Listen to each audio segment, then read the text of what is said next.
pada saat kita melakukan konsultasi pada Kementerian Ristekbud di Jakarta, bahwa pihak kementerian terkait dengan usulan insentif atau tambahan penghasilan bagi TPG, pegawai ASN guru yang sudah mendapatkan TPG, dijawab oleh pihak kementerian bahwa boleh saja mendapatkan, hanya dengan catatan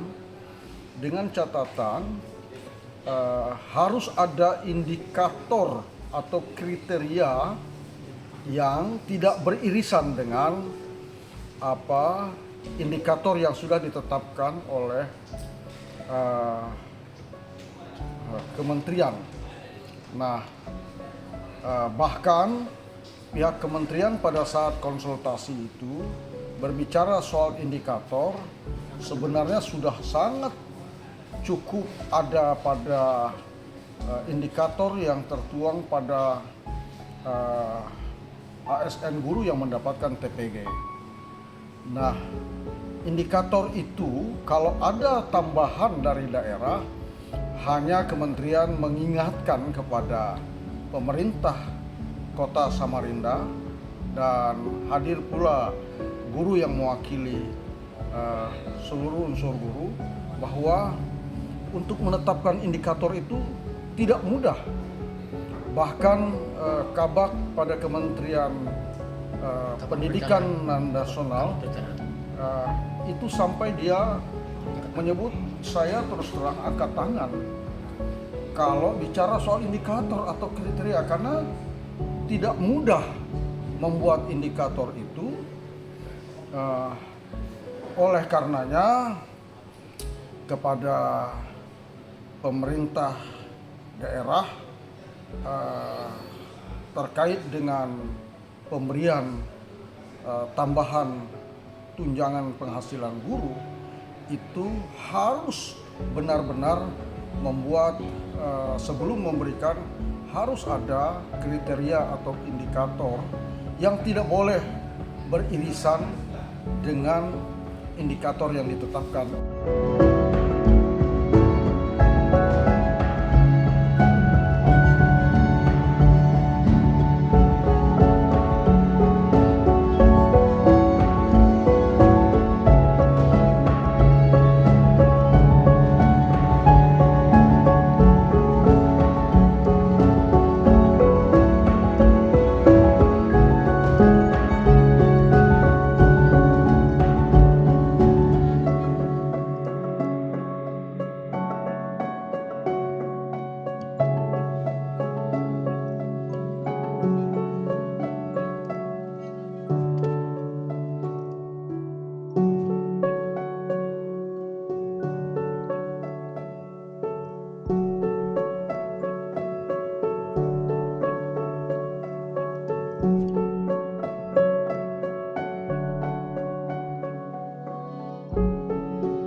Beban kerja, Betul. prestasi kerja, tempat bertugas, kelangkaan profesi, itu kan termasuk pertimbangan objektif lainnya.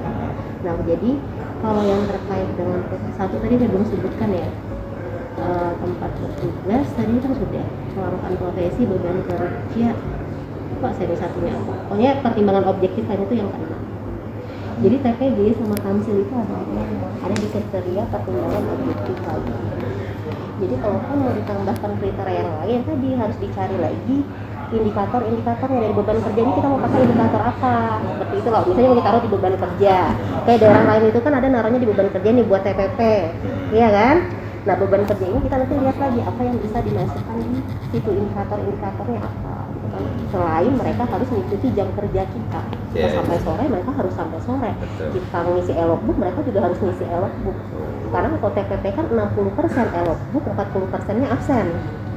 Nah, ya seperti itu. Nah, mereka harus menyesuaikan kalau maksudnya di beban kerja. Karena daerah lain kan beda-beda nih naruh kriterianya. Nah, iya ya seperti itu kalau kriteria TPP. Makanya nggak boleh sama dengan kriteria pertimbangan objektif lainnya. Karena itu sudah kriterianya yang tadi TPG, Kamsil, TKG. Nah, itu kan kriterianya itu. Nah, ya seperti itu.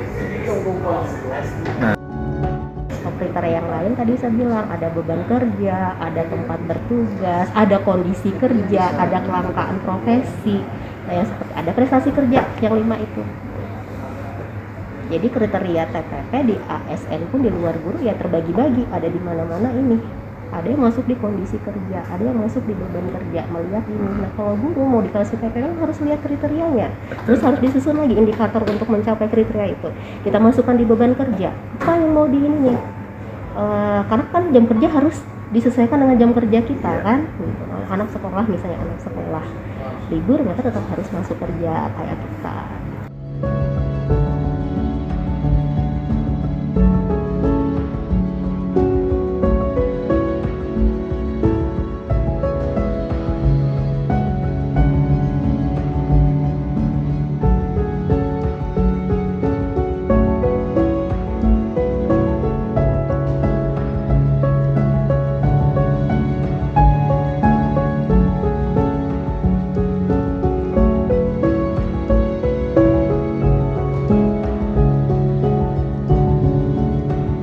Ada lagi karena itu kan peraturan lama ya, nomenklatur sekarang di kode anggaran, kode rekening itu sudah nggak ada insentif lagi kode nomenklaturnya untuk ASN ya.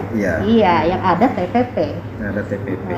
Berarti Karena di kode rekening itu tambahan penghasilan itu dibagi, tambahan penghasilan berdasarkan beban kerja kode rekeningnya sendiri, berdasarkan kondisi kerja kode rekeningnya sendiri. masing-masing. Iya, masing-masing tuh, sama terkait juga pertimbangan objektif, tapi sama-sama kode rekeningnya TPP. Kode rekeningnya TPP. Intinya gitu, jadi harus menentukan kriteria itu. Kalau dia masuk beban kerja, apa yang harus kita atur dia beban kerjanya nih gitu. Selain dia mengajar, ya kan dia harus begini supaya sama jam kerjanya dengan ASN yang lain.